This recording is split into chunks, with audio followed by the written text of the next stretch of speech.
ಕಲಬುರಗಿ ಕಲ್ಯಾಣ ಕರ್ನಾಟಕ ಬರಪೀಡಿತ ಪ್ರದೇಶವೆಂದು ಘೋಷಿಸಿ ಕೂಡಲೇ ಬೆಳೆ ವಿಮೆ ಬಿಡುಗಡೆ ಮಾಡಲು ಒತ್ತಾಯಿಸಿ Republican party of India Athawale ವತಿಯಿಂದ ಜಿಲ್ಲಾಧಿಕಾರಿ ಕಚೇರಿ ಎದುರುಗಡೆ ಧರಣಿ ಮಾಡಲಾಯಿತು.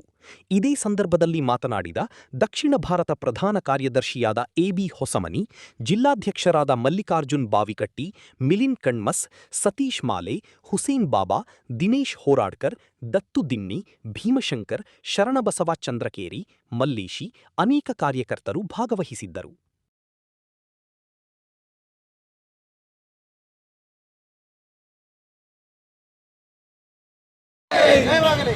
ರಾಷ್ಟ್ರೀಯ ಅಧ್ಯಕ್ಷರಾದ ಏನು ಅಧಿಕಾರಕ್ಕೆ ಬಂದಂಥ ಕಾಂಗ್ರೆಸ್ ಪಕ್ಷ ಅಧಿಕಾರ ಹಂಚಿಕೆಯಲ್ಲೇ ಕಾಲಹರಣ ಮಾಡಿತು. ಸಿದ್ದರಾಮಯ್ಯನವರು ಮುಖ್ಯಮಂತ್ರಿ ಸ್ಥಾನದಿಂದ ಹಿಡಿದು ಡಿ ಕೆ ಶಿವಕುಮಾರ್ ಮುಖ್ಯಮಂತ್ರಿ ಆದರು. ಅದಾದ ನಂತರ ಏನು ಕರಾವಳಿ ಪ್ರದೇಶ, ಆಮೇಲೆ ಕಿತ್ತೂರು ಕರ್ನಾಟಕ, ಆಮೇಲೆ ದಕ್ಷಿಣ ಕರ್ನಾಟಕ ಅಂತ ನಾವೇನು ಹೇಳ್ತಾ ಇದ್ದೀವಿ, ಆ ಕಡೆ ಮಳೆ ಸಿಕ್ಕಾಪಟ್ಟೆ ಮಳೆ ಆಯಿತು. ನಮ್ಮ ಉತ್ತರ ಕರ್ನಾಟಕದ ಜಿಲ್ಲೆಗಳಲ್ಲಿ ಅದು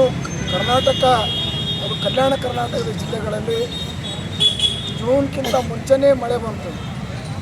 ಜೂನ್ ಆದ ನಂತರ ಮಳೆ ಬರಲೇ ಇಲ್ಲ. ರೈತರು ಬೀಜ ಮತ್ತು ರಸಗೊಬ್ಬರವನ್ನು ಖರೀದಿ ಮಾಡಿಕೊಂಡು ಬೆಳೆಯನ್ನು ಬಿತ್ತಿದ್ದಾರೆ. ಮಳೆ ಬಾರದೇ ಇರೋದರಿಂದ ಸಂಪೂರ್ಣವಾಗಿ ಬೆಳೆ ನಾಶ ಆಗಿ ಹೋಗಿದೆ. ಮುಖ್ಯಮಂತ್ರಿಗಳು ಬರೀ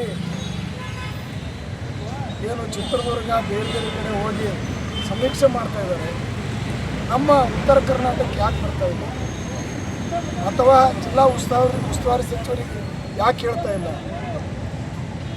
ಅದಕ್ಕಾಗಿ ಅವರು ಮುತುವರ್ಜಿ ವಹಿಸಿಕೊಂಡು ನಮ್ಮ ಈ ಕಲಬುರಗಿ ಜಿಲ್ಲೆಯನ್ನು ಬರಗಾಲ ಪೀಡಿತ ಪ್ರದೇಶ ಅಂತೇಳಿ ಘೋಷಣೆ ಮಾಡಿ ಬರಗಾಲದ ಕಾಮಗಾರಿಗಳನ್ನು ಕೂಡಲೇ ಪ್ರಾರಂಭ ಮಾಡಬೇಕಂತೇಳಿ ನಾವು ಆಗ್ರಹಪಡಿಸ್ತಾ ಇದ್ದೇವೆ. ಜೊತೆಗೆ ಏನು ಈ ಕಳೆದ ವರ್ಷ ಅತಿಯಾದ ಮಳೆಯಿಂದಾಗಿ ಅನಾವೃಷ್ಟಿಗೊಳಗಾಗಿತ್ತು. ರೈತ ನೆಟೆ ರೋಗದಿಂದ ಮತ್ತು ವಾಣಿಜ್ಯ ಬೆಳೆಗಳಿಂದ ವಂಚಿತನಾಗಿ ಎಲ್ಲನೂ ಕೂಡ ಏನು ಸಂಕಷ್ಟಕ್ಕೀಡಾಗಿದ್ದ, ಆತ್ಮಹತ್ಯೆ ಕೂಡ ಮಾಡಿಕೊಂಡಿದ್ದ. ಅನೇಕ ಹೋರಾಟಗಳು ಆಗಿದ್ದಾವೆ.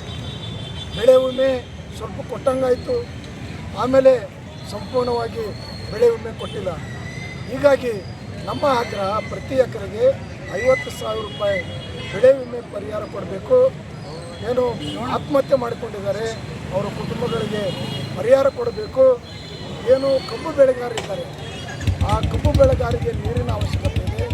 ಭೀಮಾ ನದಿಯಿಂದ ನೀರು ಬಿಡ್ತಕ್ಕಂಥ ಕೆಲಸವನ್ನು ಮುತುವರ್ಜಿ ವಹಿಸ್ಕೊಬೇಕು. ಆಮೇಲೆ ಮೋಡ ಬಿತ್ತನೆ ಕೆಲಸವನ್ನು ಪ್ರಾರಂಭ ಮಾಡಬೇಕು. ಮತ್ತು ಏನು ಹಿಂಗಾರು ಮಳೆ ಬಿತ್ತನೆಗೆ ರೈತ ಸಜ್ಜಾಗೋದಕ್ಕೆ ಬೀಜ ಮತ್ತು ರಸಗೊಬ್ಬರ ಉಚಿತವಾಗಿ ಕೊಡಬೇಕಂತೇಳಿ ಅನೇಕ ಬೇಡಿಕೆಗಳಿದ್ದಾವೆ. 15 TMC ನೀರು ಬಿಟ್ಟರೆ ಕಬ್ಬು ಬೆಳೆಗಾರರಿಗೆ ಅನುಕೂಲ ಆಗ್ತದೆ. ಮತ್ತು ಕಲಬುರಗಿಯಲ್ಲಿ ಅಂತರ್ಜಲ ಸಂಪೂರ್ಣವಾಗಿ ಕುಸಿದು ಕುಡಿಯುವ ನೀರಿನ ವ್ಯವಸ್ಥೆ ಸಂಪೂರ್ಣ ಹಾಳಾಗಿದೆ. ಇವತ್ತು ಮಹಾನಗರ ಪಾಲಿಕೆಯವರು ಯಾರ್ಯಾರಿಗೂ ನೀರು ಹಾಕ್ತಾರೋ ಗೊತ್ತಿಲ್ಲ. ಎಲ್ಲ ಬಡಾವಣೆಗಳಲ್ಲಿ ಬೋರ್ವೆಲ್ಗಳು ಬರ್ತಿವೆ. ಮತ್ತು ಜಾನುವಾರುಗಳು ಕೂಡ ನೀರಿನಿಂದ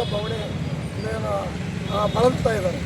ಅದಕ್ಕಾಗಿ ಗೋಶಾಲೆಗಳನ್ನು ಕೂಡ ಪ್ರಾರಂಭ ಮಾಡಬೇಕು ಅಂತೇಳಿ ಮತ್ತು ನಮ್ಮ 10 ಬೇಡಿಕೆಗಳನ್ನು ನಾವು ಈ ಸಂದರ್ಭದಲ್ಲಿ ಇಟ್ಕೊಂಡು ಹೋರಾಟವನ್ನು ಮಾಡ್ತಾಯಿದ್ದೀವಿ. ಅದಕ್ಕಾಗಿ ಕೂಡಲೇ ಸರ್ಕಾರ ಸ್ಪಂದನೆ ಮಾಡಿ ನಮ್ಮ ಬೇಡಿಕೆಗಳಿಗೆ ಕೂಡಲೇ ಸ್ಪಂದನೆ ಮಾಡಿ ಎಲ್ಲ ಬೇಡಿಕೆಗಳನ್ನು ಈಡೇರಿಸಬೇಕಂತೇಳಿ ತಮ್ಮ ಮುಖಾಂತರ ನಾವು ಆಗ್ರಹಪಡಿಸ್ತಾ ಇದ್ದೀವಿ.